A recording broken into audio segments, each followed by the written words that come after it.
Imagine this. You take your phone to your desk while you study for an important exam that you have tomorrow morning. Well, in the middle of you studying, your phone buzzes. You look at your phone and wondrously goes to social media. You look at the time and wow, 3 hours have passed by and you no longer know what to do with that time that you could have been studying. Well, this is just one example of how social media is damaging us. Social media can damage our productivity, mental health, and many more issues. And in this speech, I want to persuade you to limit your time on social media.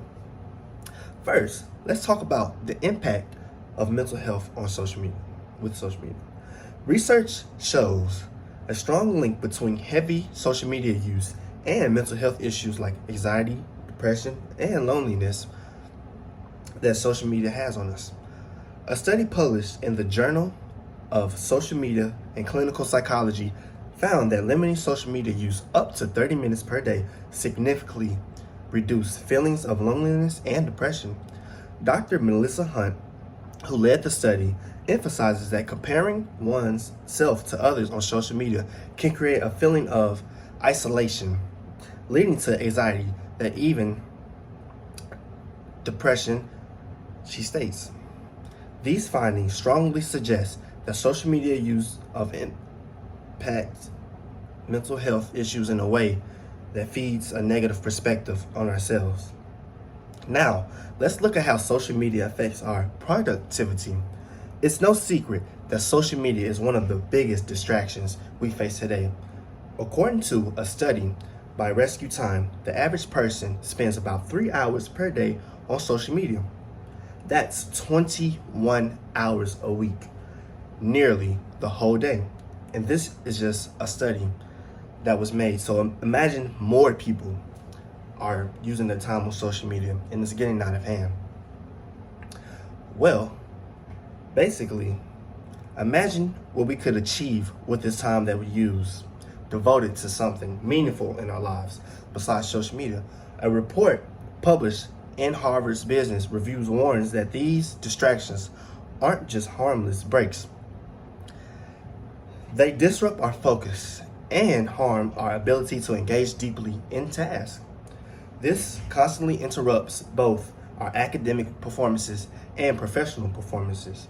When we limit social media use, we free up valuable time and energy that can be redirected towards our goals and also self-improvement. Lastly, social media is damaging our real life connections. Think about it. Have you ever found yourself sitting with friends and instead of talking to everyone is staring at their phones, or you are staring at your phones yourself? This is becoming our new norm, sadly, and it's getting out of hand.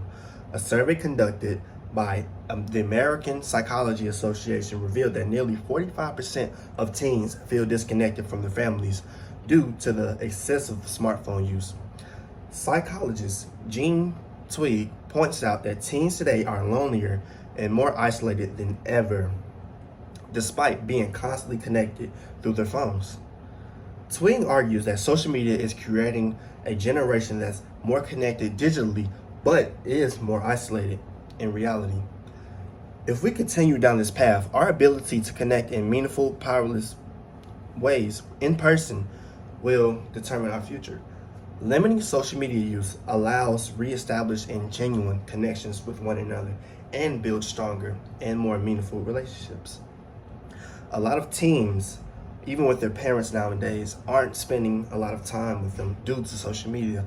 A lot may view other people living their lives, but not their lives themselves, and this is really a way that's damaging our future.